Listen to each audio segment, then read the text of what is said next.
Hello everyone, कैसे हो आप सब लोग। आई होप कि आप सभी बहुत अच्छे होंगे। तो आज की वीडियो में हम लोग यहाँ पे बात करेंगे अपने फार्मास्यूटिकल जूरिस्प्रूडेंस की यूनिट नंबर 4 के बारे में, जिसमें हम यहाँ पे यूनिट 4 को कंप्लीट कवर करेंगे। अब अगर हम लोग यहाँ पे यूनिट 4 की बात करें तो इसके अंदर भी हमारे यहाँ पे 3 चैप्टर आ जाते हैं, जिसमें पहला हमारा हो जाता है drugs and magic remedies act, दूसरा हमारा आ जाता है prevention to animal cruelty act, और थर्ड हमारा आ जाता है नेशनल फार्मास्यूटिकल प्राइसिंग अथॉरिटी। तो इन तीनों को ही हम लोग यहाँ पे आज के इस सिंगल वीडियो में कंप्लीट कवर करेंगे। अब यहाँ पे भी देखिए कि यहाँ पे इंपॉर्टेंट चीज़ ये है कि जो नोट्स आप लोग को यहाँ पे इस वीडियो में दिखने वाली है, थोड़ी सी यहाँ पर ये जल्दीबाजी में बनाई गई थी, लेकिन यहाँ पर जो आप वेबसाइट पे जाएंगे तो वेबसाइट पे आप लोग को बिल्कुल neat and clean new notes देखने को मिलेंगी, जो कि यही है। ठीक है, यही नोट्स हमने जो है दोबारा से रीराइट करी है।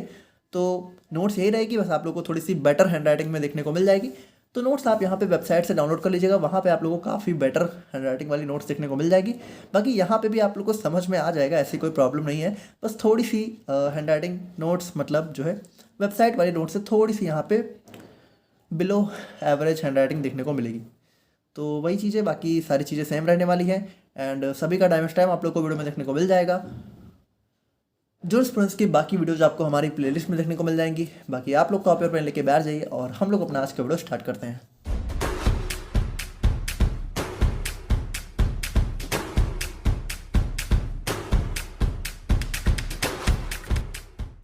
तो सबसे पहले हम लोग यहाँ पे बात करते हैं अपने जो है drugs and magic remedies act के बारे में।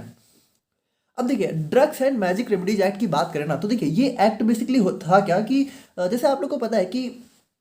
पहले के टाइम में बेसिकली, आज के टाइम में भी अभी भी है बट हालांकि काफ़ी कम हो गया है, लेकिन पहले के टाइम में क्या होता था ना कि यहाँ पे मतलब जादू टोना ये सब चीज़ें बहुत ज़्यादा चलती थी। कि मतलब कोई तांत्रिक वगैरह रहते थे, या फिर जो है कुछ ऐसा मतलब लोग ऐसा कुछ मतलब ऐसे जड़ी बूटियाँ, कुछ ऐसे भभूति टाइप की, कुछ ऐसे कवच वगैरह होते थे, कुछ ऐसे मड़ियाँ होती थी। वो तो उनको देखे ना ऐसा क्लेम करते थे कि ये जो है कुछ ऐसी डिजीज को ट्रीट कर सकता है जिसका ट्रीटमेंट यहाँ पे डॉक्टर के पास में नहीं होता था। जैसे आज के दिन में भी आप लोग को पता है कि कहीं कहीं ऐसा देखने को मिलता है कि जिस चीज़ का ट्रीटमेंट डॉक्टर्स के पास में नहीं होता है, तो वो क्या होता है ना कि कहीं किसी तांत्रिक वगैरह के पास चले जाते हैं, तो वो बताते हैं कि हाँ हम क्योर कर देंगे आपके लिए। ठीक है, तो देखिए पहले क्या था ना कि ये चीज़ें हैं तो आज के दिन में भी आपको पता है रूरल एरियाज में ये आज भी चल रहा है, गांव वगैरह में ये सब चीज़ें आज भी चलती हैं। लेकिन अगर आप लोग को थोड़ा हो तो यहाँ पे क्या है ना कि चलता तो है लेकिन इसका एडवर्टाइजमेंट नहीं होता है। तो ये एक्ट बेसिकली, वैसे तो इस एक्ट का पर्पज इन सब चीज़ों को भी बंद करना था, लेकिन इस एक्ट का मेजर पर्पज ये था कि इन सब चीज़ों के रिगार्डिंग जो एडवर्टाइजमेंट होते हैं, यानी कि जैसे कहीं पे बैनर या पोस्टर लगा देना कि यहाँ पे हाँ कि इन बाबा के पास जो है इसका जो है कह सकते हो इलाज है, इस दवा का, इस रोग का इलाज है, इस बीमारी का इलाज है। तो ऐसा जो एडवर्टाइजमेंट होता है, बैनर होता है, ये सब चीज़ें आप लोग को नहीं देखने को मिलेंगे। तो ये हमारा इसी एक्ट के अंदर कुछ रूल्स एंड रेगुलेशंस हमारे यहाँ पे देखने को मिले थे, जो कि यहाँ पे इन सब चीज़ों के एडवर्टाइजमेंट को यहाँ पे कह सकते हो इनहिबिट करने के लिए हमारे यहाँ पे लगाए गए थे। तो देखिए इसको हम लोग थोड़ा सा देखते हैं कि देखिए जो हमारा drugs and magic remedies act था, ठीक है, इसको यहाँ पे जो है 1954 में यहाँ पे कह सकते हो इनैक्ट किया गया। और यहाँ पे देखिए to manage and prevent these problems, तो वही सारी प्रॉब्लम्स जो हमारी जैसे कि मैजिक रेमेडीज और इन सब का जो भी हमारा एडवर्टाइजमेंट होता था in India, ads promoting magic solutions like kavach, mantras and talismans was healing methods for incurable illness. तो यहाँ पे देखिए जैसे इनक्योरेबल इलनेस, जैसे कि मान लीजिए हमारी कैंसर वगैरह की जो बीमारियाँ हो गई, ठीक है, तो इन सब के लिए ना यहाँ पे कुछ ऐसे कवच, कुछ ऐसे मंत्र वगैरह दिए जाते थे, है ना, आज भी दिए जाते हैं। बट यहाँ पे इन सब चीज़ों के रिगार्डिंग पहले ऐड भी होते थे। तो वहाँ पे इन ऐड को प्रिवेंट करने के लिए हमारे यहाँ पे ये एक्ट यहाँ पे लागू किया गया था। The act started on April 1, 1955 and was put in action into 1963। यानी कि देखिए ये एक्ट हमारा जो है कह सकते हो स्टार्ट तो 1955 में ही हो गया था, लेकिन इसका जो कह सकते हो एक लागू यहाँ पे ये 1963 में हुआ था। The act known as the objectional advertisement act applies to all of India except Jammu and Kashmir. तो यहाँ पे देखिए जम्मू एंड कश्मीर को छोड़ के यहाँ पे पूरे इंडिया में ये एक्ट हमारा यहाँ पे लागू होता है, जो कि ऑब्जेक्शनल एडवर्टाइजमेंट एक्ट है। ठीक है, मतलब इसी के अंदर हमारा हो जाता है। तो इसमें बेसिकली यही था कि हमारा जो भी एडवर्टाइजमेंट थे उनको यहाँ पे रोकना हमारा यहाँ पे इस एक्ट का मेजर मोटिव था। ऑब्जेक्टिव्स की बात करते देखिए, ऑब्जेक्टिव मतलब वही कि हमारे से आपका मेजर मोटिव क्या है। तो मेजर मोटिव देखिए भाई, to ban specific types of ads about magic cures that make false statements and can mislead people. तो यहाँ पे वही चीज़ है कि हमारे यहाँ पे जो भी फॉल्स स्टेटमेंट यानी कि ऐसी चीज़ों को क्लेम करने के दावा करते हो जो क्योर नहीं हो सकती है ना, तो इन सब चीज़ों के लिए रिगार्डिंग जो भी मिसलीडिंग थी, ठीक है, उसको यहाँ पे रोकने के लिए हाँ भाई हमारा जो है ऐड जो है इनैक्ट किया गया था। To manage certain drug advertisement that may confuse the public. और यहाँ पे देखिए कुछ ऐसी ड्रग्स थी जो कि यहाँ पे पब्लिक को कंफ्यूज वगैरह कर सकती थी, तो उन सभी चीज़ों को रोकने के लिए हमारा ये एक्ट जो है लागू किया गया था। अब देखिए इस एक्ट के अंदर हमारी कुछ डेफिनेशंस हैं, तो उसमें हम लोग बात करें तो देखिए सबसे पहला आ जाता है हमारा एडवर्टाइजमेंट। तो एडवर्टाइजमेंट आपको पता ही है, जैसे यूट्यूब पे भी आपके ऐड आता है, ठीक है, और उसके बाद यहाँ पे आपके टीवी में ऐड आता है, आप लोग जो भी बाहर निकलते हो तो इतने सारे बैनर आप लोग को देखने को मिलते हैं, तो वही सारा एडवर्टाइजमेंट होता है। अब ये हमारा जो है कह सकते हो नोटिसेज के फॉर्म में हो सकता है, लेबल्स के फॉर्म में हो सकता है, सर्कुलर्स के फॉर्म में हो सकता है। सर्कुलर्स मतलब कि जो भी कहीं आप लोग कभी कभी देखते होगे कि आप लोग के कॉलेज के बाहर कुछ लोग ऐसे पर्चे वगैरह बांटते हैं, है ना, रैपर्स के फॉर्म में हो सकता है, डॉक्यूमेंट्स, वर्बल और विजुअल, ठीक है। तो ये इन सभी तरह के अनाउंसमेंट हमारी यहाँ पे एडवर्टाइजमेंट के अंदर जो है हो सकती हैं। ड्रग्स की बात करें तो ड्रग्स आप लोग को पता है हमारा कोई भी सब्सटेंस जो कि हमारा किसी भी डिजीज को ट्रीट करता है, डायग्नोस करता है या फिर रोकता है एनिमल्स और यहाँ पे एक्सक्लूडिंग फूड, ठीक है, फूड को छोड़ के हमारे जितने भी सब्सटेंस होते हैं जो कि किसी डिजीज को ट्रीट वगैरह करते हैं उनको हम लोग यहाँ पे ड्रग्स बोलते हैं। और मैजिक रेमेडीज की बात करें तो मैजिक रेमेडीज मतलब कि थोड़ा सा जादुई टोना है ना, तो it includes talismans, mantras, kavach and charms believe to have magical powers. यानी इनके अंदर ऐसा माना जाता है कि कुछ मैजिकल पावर होती है जो कि हमारा डायग्नोस कर सकता है, ट्रीट कर सकता है, फिर प्रिवेंट कर सकता है डिजीज ह्यूमंस और एनिमल्स में। तो ये सारे हमारे यहाँ पे कह सकते हो ये सारी चीज़ें हो जाती हैं। बाकी अगर हम लोग यहाँ पे बात करें अपने प्रोहिबिशन ऑफ सर्टेन एडवर्टाइजमेंट, यानी कि कौन कौन से हमारे एडवर्टाइजमेंट है जिनको यहाँ पे बिल्कुल प्रोहिबिट यानी कि रोक दिया गया था। तो देखिए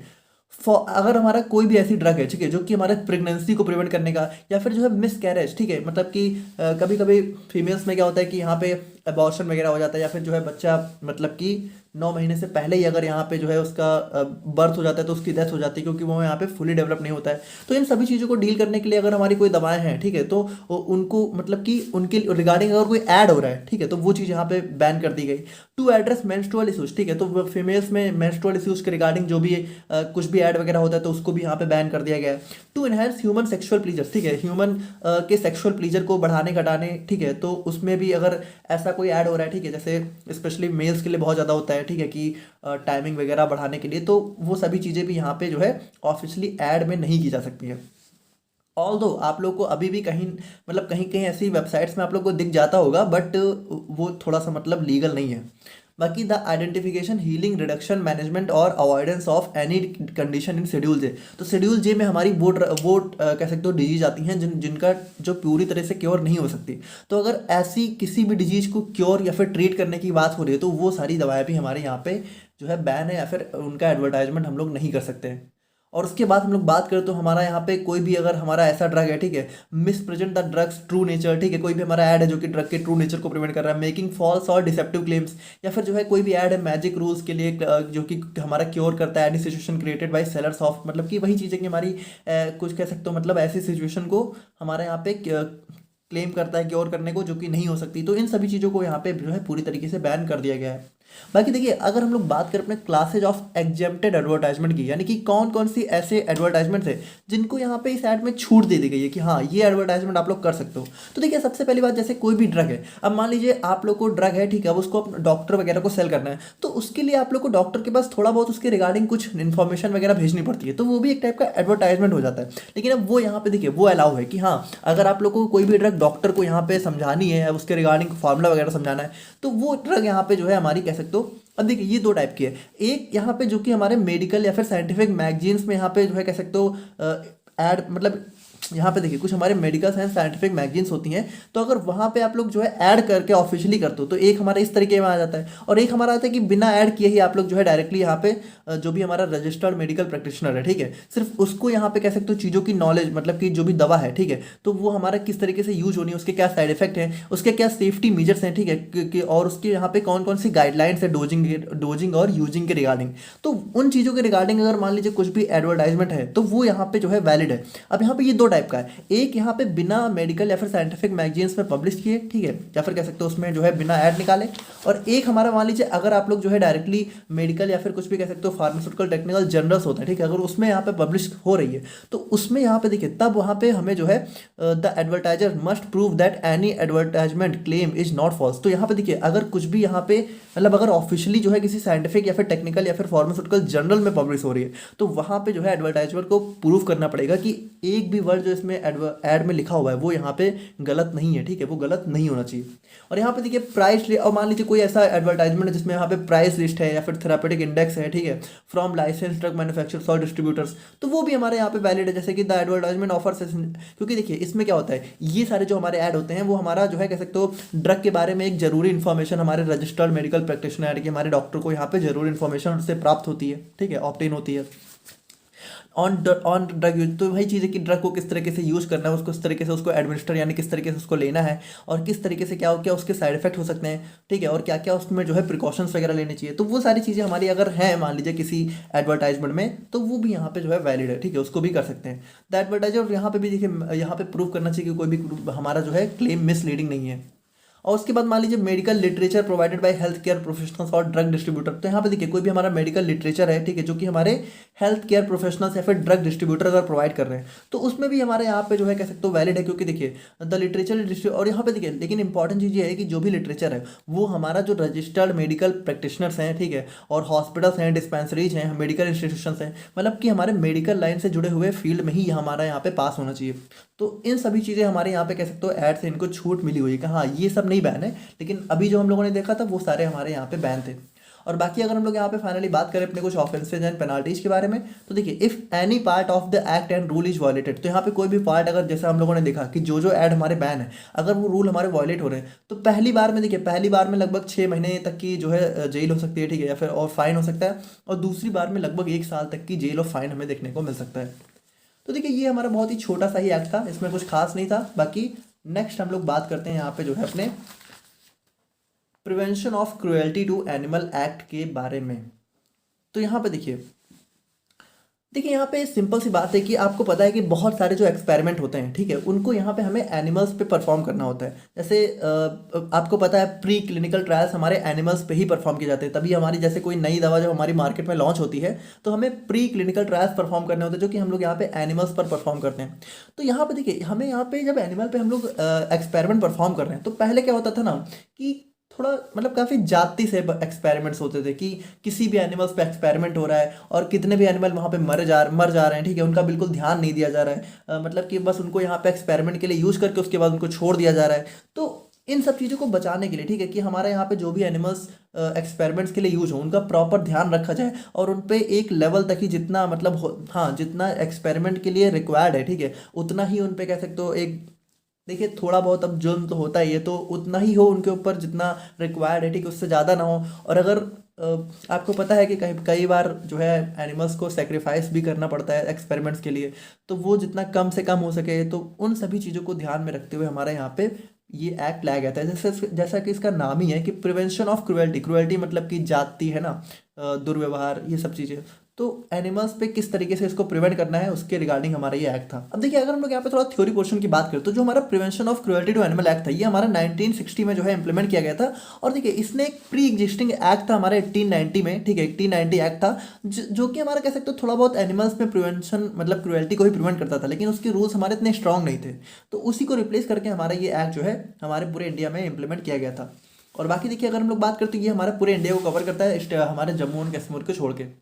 ऑब्जेक्टिव्स की अगर हम लोग यहाँ पे बात करें, तो ऑब्जेक्टिव्स मतलब कि देखिए इसका मतलब क्या मोटिव था, तो वही चीज़ है कि हमारे एनिमल्स की सफरिंग और क्रुएल्टी को प्रिवेंट करना। उसके बाद देखिए जो हमारा एनिमल होता है, तो एनिमल वर्ल्ड का मतलब यही होता है कि हमारे ह्यूमंस को छोड़ के जितने भी लिविंग बीइंग है वो सारे हमारे एनिमल्स में कंसिडर किए जाते हैं।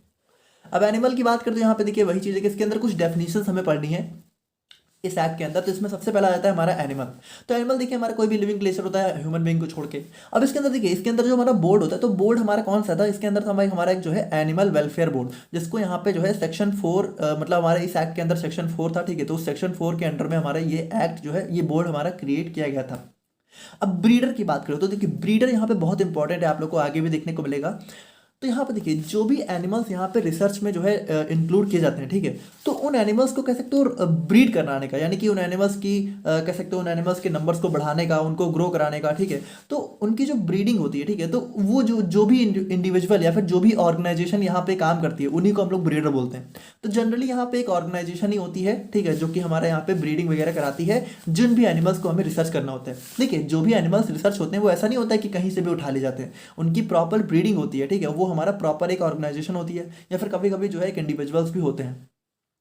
कमेटी की बात करें तो यहाँ पे देखिए हमारा जो है कमेटी जो है इसके अंदर सेक्शन 15 के अंडर में यहाँ पे लॉन्च की गई थी, जो कि हमारा एनिमल मैनेजमेंट को ओवरसी करती थी। इस्टेब्लिशमेंट की बात करें तो यहाँ पे देखिए इस्टेब्लिशमेंट का मतलब यहाँ पे कोई भी पर्सन, बिजनेस या फिर ऑर्गेनाइजेशन हो सकता है, लेकिन यहाँ पे जो है हमारे हाई मतलब कि स्कूल्स को छोड़ के, ठीक है, जो कि हमारे जो है एनिमल्स एक्सपेरिमेंट्स को यहाँ के एनिमल्स पर एक्सपेरिमेंट्स यहाँ पे कंडक्ट करते हैं, ठीक है। और एक्सपेरिमेंट्स की बात करें तो एक्सपेरिमेंट आप लोग को पता ही है कि हमारे यहाँ पे कोई भी प्रोग्राम होता है जो कि हमारा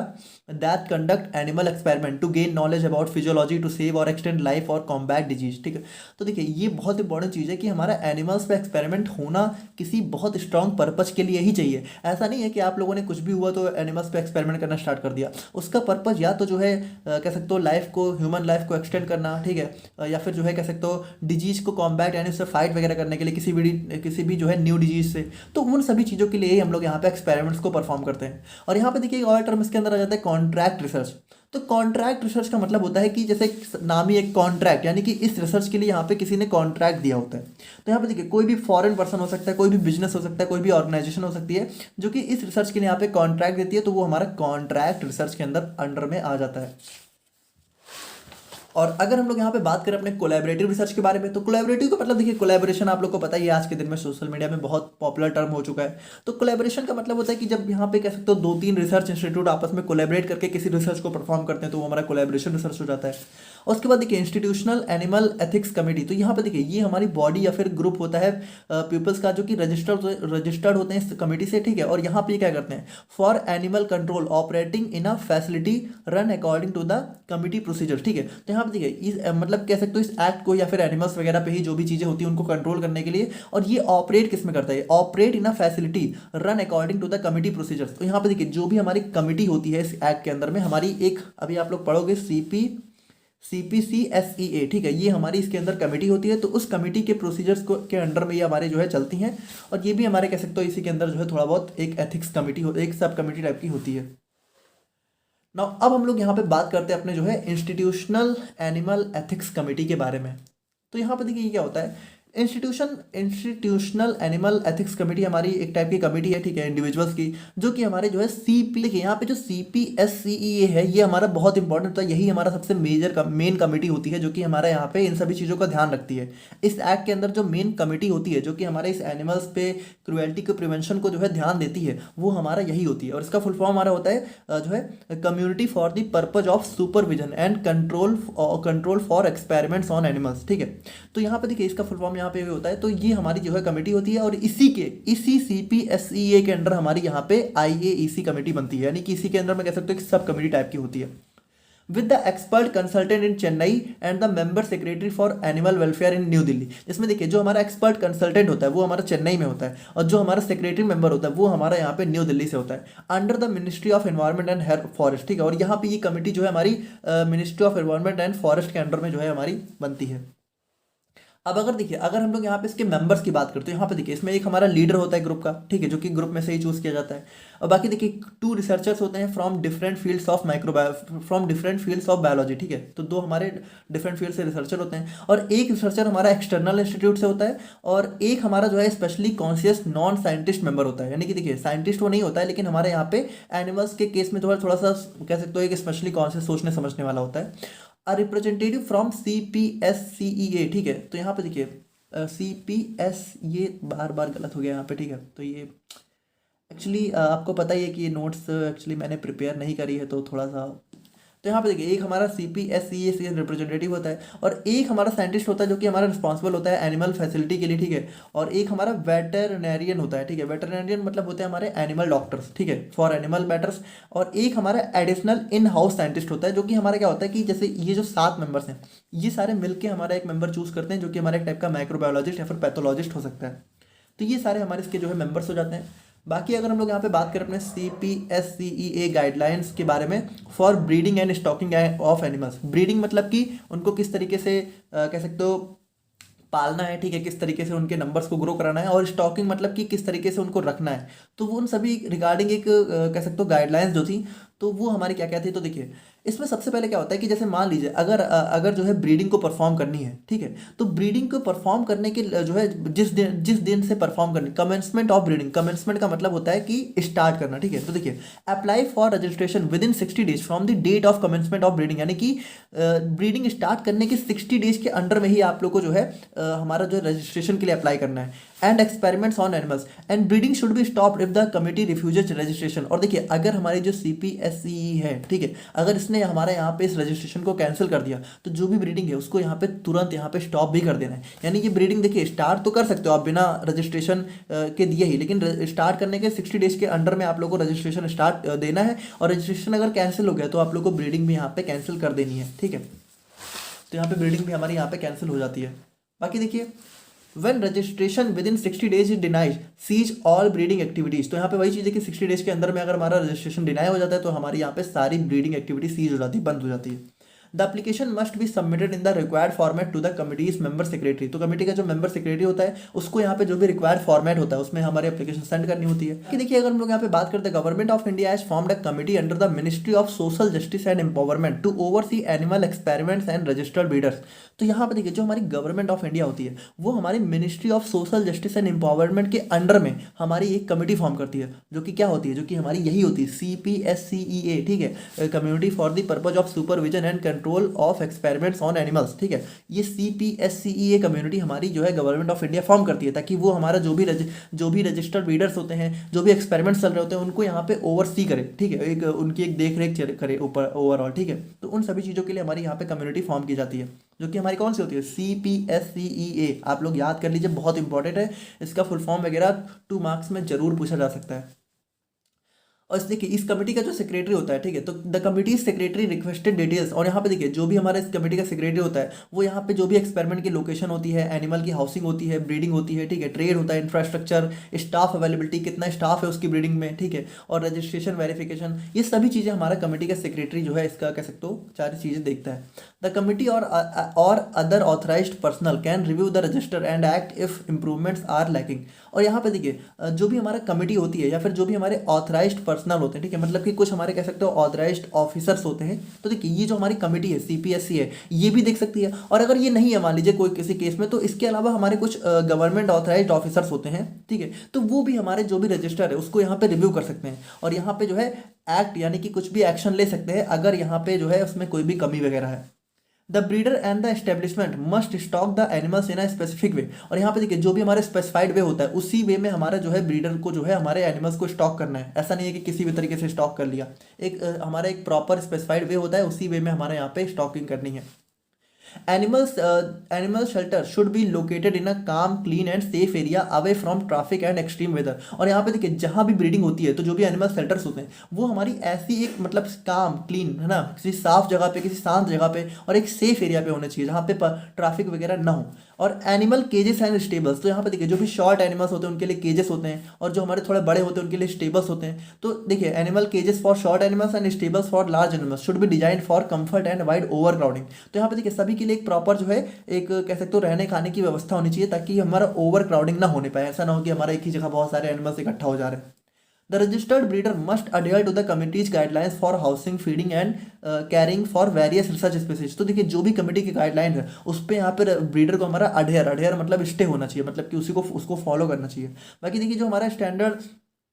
इंडियन स्टैंडर्ड इंस्टीट्यूशन है, ठीक है, वो हमारा स्टैंडर्ड सेट करता है केज और स्टेबल्स के लिए, ठीक है, और उसको यहाँ पे जो भी हमारा, और उसके बाद देखिए जिसके लिए हमारा क्या होता है requiring staff to be trained and experienced in animal care. और इसके लिए क्या होना चाहिए कि जो भी हमारा एनिमल्स केयरिंग होती है यानी कि जो भी ब्रीडिंग वगैरह होती है तो उसमें हमारा एक रिक्वायर्ड स्टाफ होना चाहिए, ठीक है, जो कि ट्रेन होना चाहिए और उसको एक्सपीरियंस होना चाहिए एनिमल केयर का। तो इन सभी चीज़ों की हमारे यहाँ पे जो है कह सकते हो एक अवेलेबिलिटी होनी चाहिए जो है ब्रीडिंग के दौरान। तो ये सारी चीज़ें हमारी कुछ गाइडलाइंस होती हैं जो कि हमारे CPSCA के द्वारा लॉन्च की जाती हैं।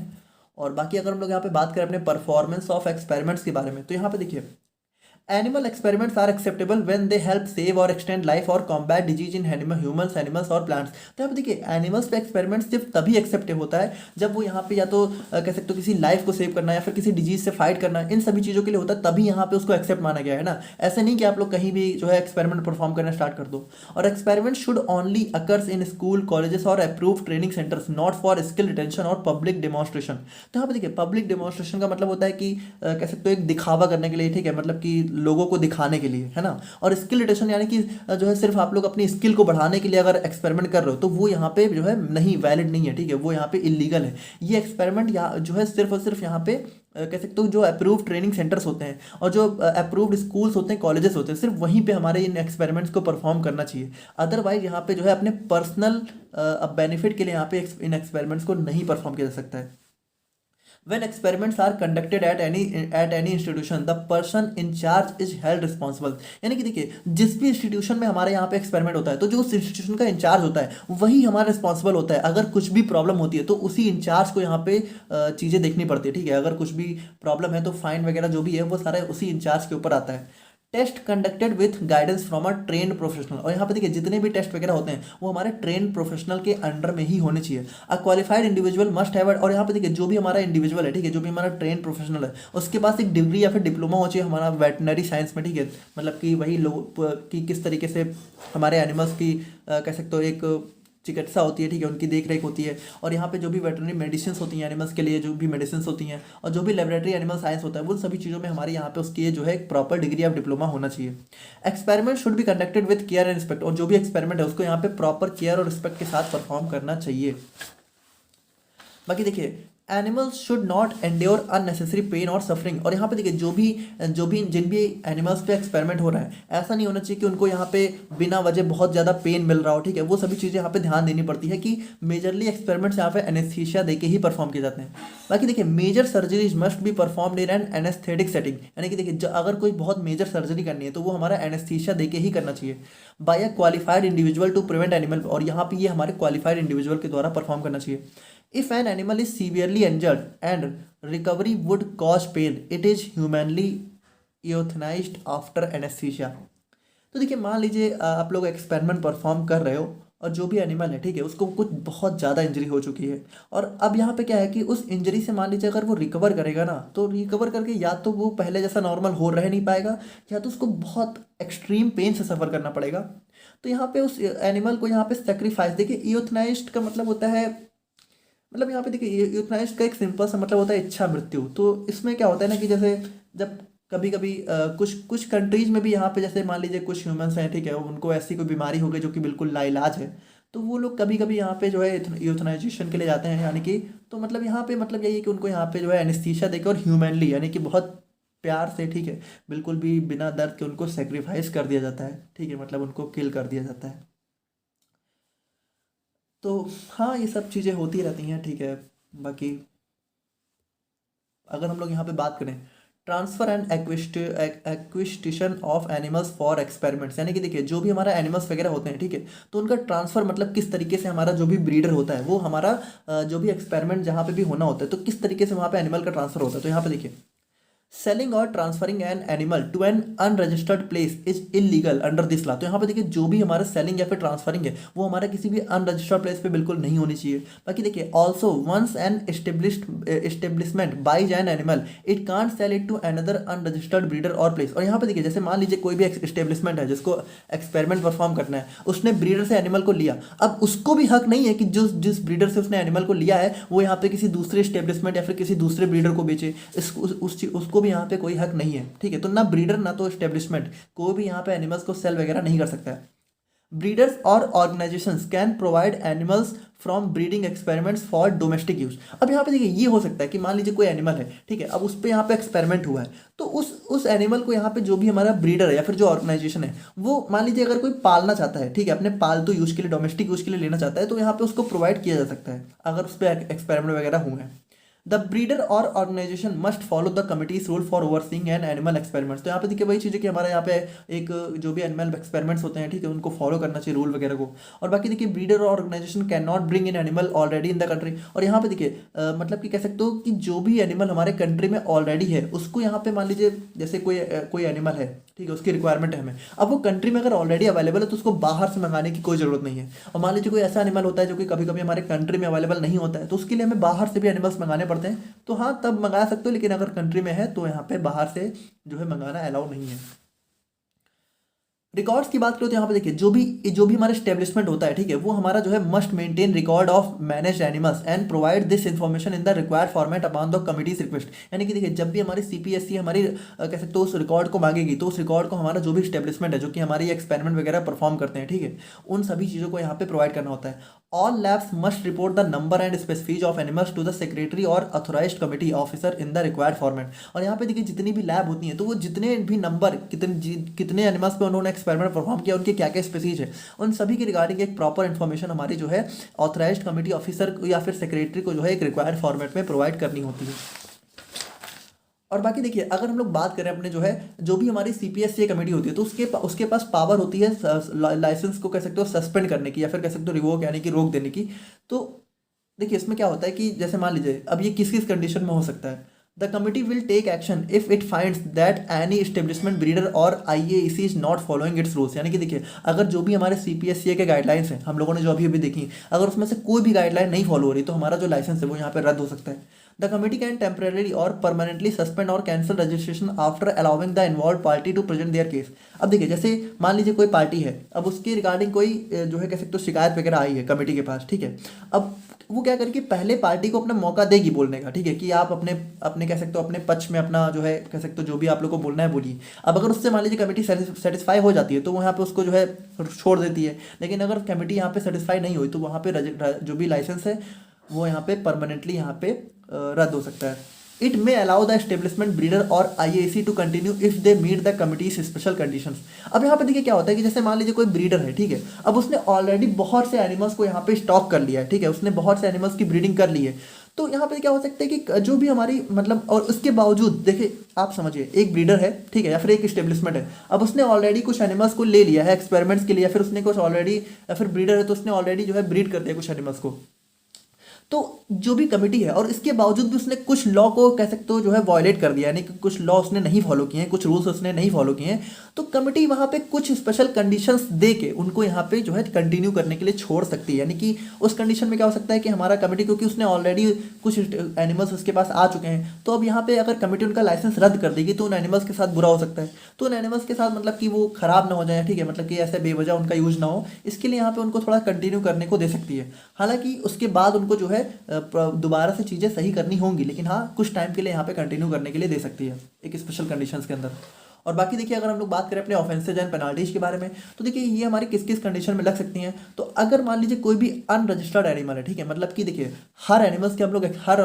के ऊपर भी एक्सपेरिमेंट नहीं हो सकता है, तो अगर कोई अनरजिस्टर्ड एनिमल है उसके ऊपर एक्सपेरिमेंट हो सकता है, ठीक है, एक्सपेरिमेंट वगैरह होता है तो उसमें भी यहाँ पे फाइन हो सकता है। दूसरा, अगर मान लीजिए सोज और trains any animals that is not registered for, तो यहाँ पे देखिए जैसे एक पहली बात तो यहाँ पे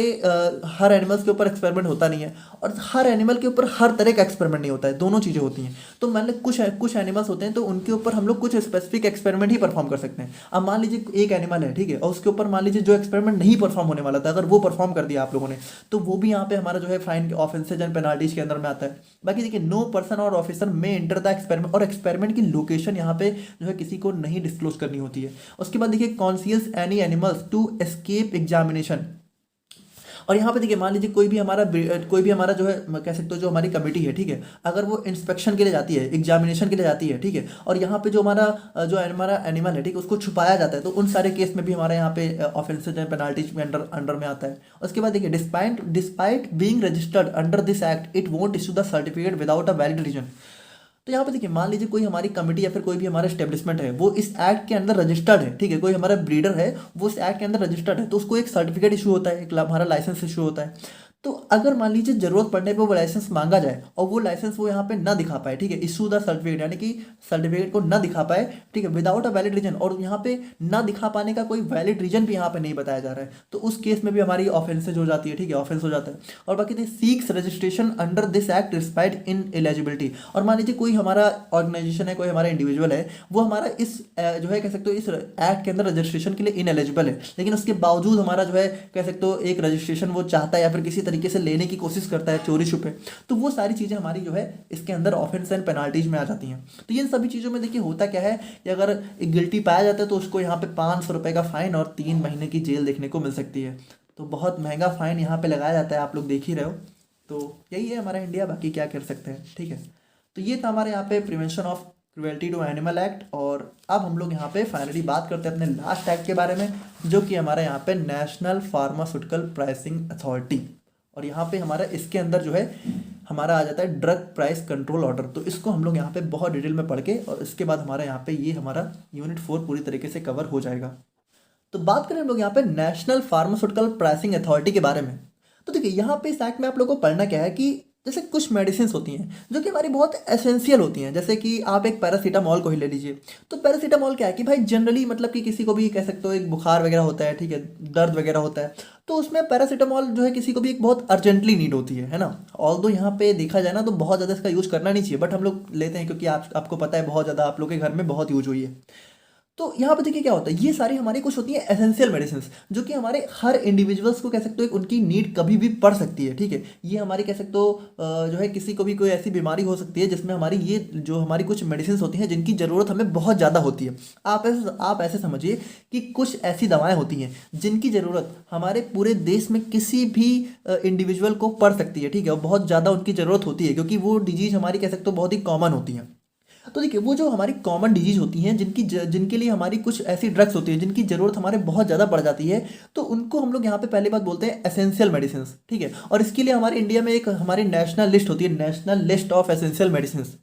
तो देखिए इन मेडिसिन में क्या होता है ना कि अब ये मेडिसिन चूंकि आप लोग को पता है कि हमारे किसी को भी ज़रूरत पड़ सकती है, ठीक है, हमारी बहुत ही एसेंशियल होती हैं। अब मान लीजिए इन मेडिसिन का प्राइस अगर बहुत हाई हो गया, ठीक है, तो हमारा क्या होगा भाई, हमारा मान लीजिए किसी को भी कोई ऐसी बीमारी होगी जो कि बहुत कॉमन है। अब मान लीजिए जैसे टीबी ले लीजिए, ठीक है, ट्यूबरक्लोसिस हो गया। तो यहाँ पे देखिए अगर इन मेडिसिन के प्राइस हमारे बहुत हाई हुए, ठीक है, और किसी को मान लीजिए टीबी हो गया और वो हमारा इतना कह सकते हो इतना फाइनेंशियली वो स्ट्रांग नहीं है, ठीक है, वो उन दवा को अफोर्ड ही नहीं कर पाएगा अगर बहुत महंगी होंगी, तो क्या होगा भाई बेचारे की यहाँ पे टीबी से डेथ हो सकती है, ठीक है, कुछ भी हो सकता है। तो यहाँ पे देखिए जो भी हमारे इंडिविजुअल्स हैं, ठीक है, तो उनको यहाँ पे जो भी हमारी बहुत एसेंशियल मेडिसिन हैं उनके प्राइस की वजह से उनको यहाँ पे प्रॉब्लम ना फेस करनी पड़े, इसके लिए यहाँ पे उनके प्राइस को कंट्रोल करने के लिए जो हमारा लॉ एंड जो भी कह सकते हो रूल्स वगैरह है वो हमारे यहाँ पे इसके अंदर हमें पढ़ने हैं, ठीक है। तो यहाँ पे देखिए अगर हम लोग थोड़ा सा देखें तो ड्रग प्राइस कंट्रोल ऑर्डर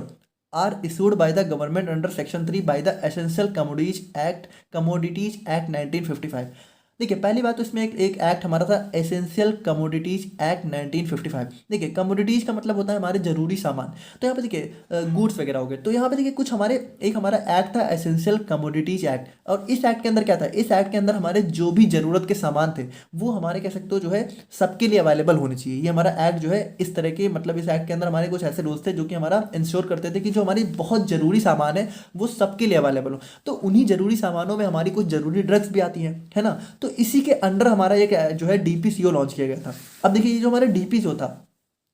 तो ये हमारा करता क्या था, ये हमारे जो बहुत ज़रूरी मेडिसिन हैं उनके प्राइस को कह सकते हो थोड़ा बहुत कंट्रोल करने का काम करता है कि उनके प्राइस को यहाँ पे एक लिमिट में रखता है ताकि वो सबके लिए यहाँ पे अवेलेबल हो सकें। Drugs are essential and should be available at fair prices. तो यहाँ पे देखिए जो भी ड्रग्स हमारी बहुत ज़रूरी होती हैं वो हमारी जो है कह सकते हो फेयर प्राइसेस पे अवेलेबल होनी चाहिए। द लेटेस्ट, और यहाँ पे देखिए जो डीपीसी होता ना तो ये भी हमारे मतलब कि एक हमारा 1995 में सबसे पहली बात सबसे पहले हमारा 1987 में आया था, उसके बाद 1995 में, और सबसे लेटेस्ट डीपीसीओ हमारे यहाँ पे 2013 में यहाँ पे इम्प्लीमेंट हुआ है, ठीक है, मई 15 2013 में। और ये हमारे क्या करता है भाई, सिंपल सी बात है, ये हमारे ड्रग के प्राइस को जो है कंट्रोल करने का काम करता है। The latest drug price control order was issued on May 2013-15, ठीक है, 15 मई 2013 को सबसे लेटेस्ट डीपीसीओ हमारा आया है by the ministry of chemicals and fertilizers following the national pharmaceutical pricing authority policy of 2012। और यहाँ पे देखिए ये हमारी देखिए डीपीसीओ भी हमारा क्या करता है, डीपीसीओ हमारे ड्रग प्राइस को कंट्रोल करता है। और ये कंट्रोल करता कैसे है, ये हमारा कंट्रोल करता है, देखिए डीपीसीओ हमारा बेसिकली जो है नेशनल फार्मास्यूटिकल प्राइसिंग अथॉरिटी, ये हमारी एक स्टेबलाइजेशन है, ठीक है, ये हमारे कह सकते हो एक ऑर्गेनाइजेशन है जिसके अंदर हमारा जो है डीपीसीओ लॉन्च किया गया था, ठीक है, ड्रग प्राइस कंट्रोल ऑर्डर। देखिए ये क्या है, ये हमारा एक ऑथराइजेशन है, ये हमारी एक अथॉरिटी है, ठीक है, और इसके अंदर में एक हमारा कह सकते हो सेट ऑफ रूल्स लागू किए गए थे जो कि थे हमारे डीपीसीओ। अब अगर हम लोग यहाँ पे बात करें तो देखिए द नेशनल फार्मास, देखिए एक हमारा है NPPP, ठीक है, जिसका फुल फॉर्म होता है नेशनल फार्मास्यूटिकल प्राइसिंग अथॉरिटी। तो यहाँ पे देखिए ये भी हमारा जो है कह सकते हो डीपीसीओ टाइप का ही चीज़ें थी, ठीक है, जो कि हमारा यहाँ पे दिसंबर 7 2012 में रिलीज हुई थी to regulate medicine prices in the national list of essential medicine by the ministry of health and family welfare. देखिए यहाँ पे था क्या कि डीपीसीओ के पहले जो हमारी मेडिसिन थी उनके प्राइस को कंट्रोल हमारा जो है इस रूल के थ्रू किया जाता जो कि हमारा था NPPP, ठीक है, नेशनल फार्मास्यूटिकल प्राइसिंग पॉलिसी, ठीक है। और देखिए ये हमारा जो रूल वगैरह था ये हमारा था किसके अंदर, ये था हमारा NPPA के अंदर। तो इसको आप लोग समझिए, NPPA हमारी अथॉरिटी थी और इसके अंदर सबसे पहले हमारा NPPP आया जो कि था हमारा नेशनल फार्मास्यूटिकल प्राइसिंग पॉलिसी, और इसके बाद हमारे यहाँ पे इसके अंडर में आ गया हमारा ड्रग प्राइस कंट्रोल ऑर्डर, ठीक है। तो इसने क्या किया, देखिए इसके पहले हमारा ये था, अब इसके बाद हमारा फाइनली जो है ये पूरे देश में लागू हो गया, जिसने क्या किया, हमारी जो national list of essential medicine थी उन पे हमारे जो भी कह सकते हो उनका प्राइस था उनको यहाँ पे कंट्रोल करने का काम हमारी ये जो है इस एक्ट के अंदर होता था, ठीक है, इस रूल के अंदर। अब इसके ऑब्जेक्टिव्स की बात करें तो ऑब्जेक्टिव देखिए सिंपल सी बात है, ensure all essential medicine are available at a fair price to ensure that drug quality remains high even with price control. और यहाँ पे देखिए इसने ये भी इंश्योर किया कि भले प्राइस कम करे बट इसका मतलब ये नहीं कि इसके प्राइस कम करने से हमारी ड्रग की क्वालिटी चेंज हो जाए, ड्रग की क्वालिटी सेम होनी चाहिए लेकिन प्राइस उसका एक मिनिमल होना चाहिए, ठीक है, कि सबके लिए अवेलेबल हो। To encourage the smart and affordable use of prescribe medicine, और यहाँ पे जो भी हमारा प्रिस्क्राइब मेडिसिन है, ठीक है, वो हमारे स्मार्ट और अफोर्डेबल हो सके, है ना, तो वो सभी चीज़ें हमारी देखने के लिए यही सारा हमारे इसके ऑब्जेक्टिव थे। अब इसके अंदर देखिए इसके अंदर बहुत सारी डेफिनेशंस आती हैं तो इसको हम लोग देखते हैं। तो सबसे पहला आ जाता है हमारे यहाँ पे सीलिंग प्राइस। अब इस सीलिंग प्राइस क्या होता है, ये हमारा वो प्राइस होता है जो कि हमारा गवर्नमेंट हमारे जो है सेट करती है शेड्यूल्ड फॉर्मुलेशंस के लिए। देखिए शेड्यूल्ड फॉर्मुलेशंस हमारी वही ड्रग होती हैं जो कि हमारी जो है national list of essential medicine के अंदर आती हैं, ठीक है। तो देखिए दो चीज़ें आप लोग समझिए, एक होता है हमारा शेड्यूल्ड फॉर्मुलेशन जो कि हमारी जिनके अंदर हमारी वो ड्रग्स आती हैं जो कि हमारी बहुत एसेंशियल होती हैं, national list of essential medicine के अंदर जो भी ड्रग हैं वो हमारी शेड्यूल फॉर्मुलेशन के अंदर आती हैं, और उसके अलावा जो भी फॉर्मुलेशन है वो हमारी नॉन शेड्यूल फॉर्मुलेशन के अंदर आती हैं। डिस्ट्रीब्यूटर की बात करें तो देखिए डिस्ट्रीब्यूटर हमारा जैसे मैन्युफैक्चरर जब हमारी दवा बनाता है तो उस दवा को डिस्ट्रीब्यूट करने के लिए हमारा जो एक पर्सन या फिर जो भी कह सकते हो ऑर्गेनाइजेशन या फिर जो भी ग्रुप ऑफ पर्संस काम करते हैं उन्हीं को डिस्ट्रीब्यूटर कहा जाता है, जो कि हमारे दवा को मैन्युफैक्चर से जो है डीलर तक पहुंचाने का काम करते हैं। बल्क ड्रग की बात करें तो बल्क ड्रग देखिए बल्क ड्रग हमारा जो है कोई भी हमारा केमिकल बायोलॉजिकल या फिर प्लांट प्रोडक्ट होता है, ठीक है, और यहाँ पे जो भी इसके डेरिवेटिव्स वगैरह होते हैं जो कि हमारे यहाँ पे देखिए that complies with the second schedule of the drugs and cosmetics act and used alone और इन फॉर्मुलेशन। तो देखिए बल्क ड्रग आप लोग को पता ही है हमारी कह सकते हो ये हमारा थोड़ा सा रॉ मटेरियल टाइप का होता है जिससे हमारी फाइनल दवाएं बनती है। डीलर की बात करें तो डीलर देखिए डीलर हमारा जो भी पर्सन होता है, ठीक है, इन्वॉल्व होता है बाइंग और सेलिंग, यानी कि देखिए जो हमारा मैन्युफैक्चर होता है तो मैन्युफैक्चर से दवा जो खरीदता है उसको हम लोग डीलर बोलते हैं, है ना। अब ये हमारा रिटेलर भी हो सकता है, होलसेलर भी हो सकता है। फ्री रिजर्व देखिए ये हमारा जो है फ्री रिजर्व का मतलब होता है कि जो हमारा मैन्युफैक्चर होता है उसके पास जो है कुछ ऐसी दवा मतलब रिजर्व में रखी होती है, ठीक है, कुछ एक्स्ट्रा दवाएं रखी होती हैं, कुछ एक्स्ट्रा कह सकते हो मेडिसिन या फिर कुछ एक्स्ट्रा ड्रग्स उसके पास रखी होती हैं। हालांकि ये जो भी एक एक्स्ट्रा जो भी फ्री रिजर्व है ये हमारा जो है उसकी लायबिलिटीज यानी कि उसकी जो कह सकते हो उसकी एक रिस्पॉन्सिबिलिटीज वगैरह होती हैं, ठीक है, या फिर जो भी ह्यूमन्स या एनिमल्स हैं उनके लिए जो नेसेसरी दवा है उनको छोड़ के अगर उसके पास जो भी फ्री रिजर्व होता है उसको हम लोग फ्री रिजर्व बोलते हैं। देखिए थोड़ा समझिए इसमें क्या होता है कि जैसे कोई मैन्युफैक्चरर है, अब उसके पास उसने दवा बनाई, अब उसके पास दवा का कुछ एक्स्ट्रा स्टॉक अगर उसने रखा हुआ है, लेकिन वो एक्स्ट्रा स्टॉक मतलब इसका मतलब ये नहीं होना चाहिए कि वो जो जरूरी दवा है उनको भी छोड़ दे, मतलब उनसे ले रहा है। जैसे उसने मान लीजिए एक हमारा मैन्युफैक्चरर है उसने कुछ दवा बनाई, अब उसने क्या किया उसने दवा को उसने सेल किया, है ना। तो देखिए जो दवा हमारी बहुत ज़रूरी है वो तो उसको सेल करनी ही है, लेकिन उसके बाद अगर उसके पास कुछ दवा बच जाती है तो वो हमारा फ्री रिजर्व में चला जाता है।